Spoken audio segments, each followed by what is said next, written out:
আমাদের দাইহাট শহরে গত বৃহস্পতিবার থেকে ৭-৮ দিন ব্যাপী একটা কীর্তনের দল আর কি কীর্তন করছেন। সেই কীর্তন সারা দিন রাতই চলছে এখানে। তো এই কীর্তনকে ঘিরে দেখো ছোট ছোট মানে একটু কেনাকাটার ইয়েও বসেছে, বাদাম ভাজা থেকে শুরু করে বাচ্চাদের খেলনা। এন্ট্রান্সটাও খুব সুন্দর করেছে। তো বেশ জাঁকজমকই হচ্ছে, সবাই আসছে, গান শুনছে, কীর্তন শুনছে, কীর্তনের তালে সবাই মেতে উঠেছে।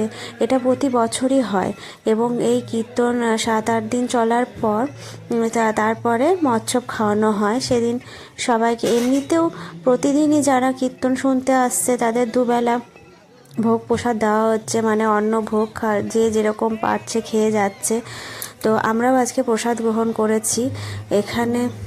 এখানে সমস্ত লোকজন আসছে, তাদেরকে তারা বেশ দেখো কেমন মানে ভিড়ও হয়েছে, সবাইকে তিলক কেটে দেওয়া হচ্ছে। ছোট্ট ছোট্ট বাচ্চারা বেশ মেতে উঠেছে সব কিছুতে। আমার পাপা তো ভীষণ এনজয় করেছে, আমি ওগুলো ক্যাপচার করতে পারিনি। আমার মানে ওর পেছনে দৌড়ে দৌড়ে আমার কোমর পিঠ সব ব্যথা হয়ে গিয়েছে। চারিদিকের মানে পরিবেশটা এত মনোরম।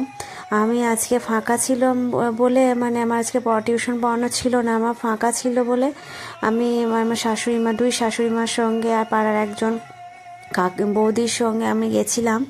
তো মানে যতটুকু পেরেছি ছেলেকে ছেড়ে, মানে ছেলেকে সামলে ক্যাপচার করেছি। তো তোমরা দেখো কত ভিড় হয়েছে এখানে, বেশ খুব ভালো লাগছিল। এটা এই গত বৃহস্পতিবার থেকে শুরু হয়েছে। এখানে আমাদের কাছেই যে মায়াপুর ইস্কন থেকে মানে সাধু সন্ন্যাসীরা এসেছেন এখানে, ওই রাধাকৃষ্ণের মূর্তি অনেক তারা মনে হয় নিয়ে এসেছেন। আমি এতটা বিস্তারিত জানি না। এই যে আরতি দেওয়া হচ্ছে এখানে, তো এই জিনিসগুলো খুব মানে এবছর আমি এটা বেশি দেখছি। আগের গত বছর এতটা বড়োভাবে আমি দেখিনি। তো আমার দেখা মানে এই বছরই এতটা আর কি বড় করে বা জাঁকজমক করে হচ্ছে। আমরা এটা দেখার পর অন্নপ্রসাদ নিয়ে খেয়েছি এখানে। তারপরে এখানে একটু মিষ্টিও মানে মিষ্টি প্রসাদও দেওয়া হচ্ছিল, সেটাও নিয়েছি। তো এখানে খুব ভালো মানে সিস্টেমটা চালু করেছে, মানে ভালোভাবেই আয়োজন করা হয়েছে। এখানে যারা আসছেন তাদেরকে চাও দেওয়া হচ্ছে, মানে যতটুকু ওনাদের সম্ভব ওনারা করেছেন।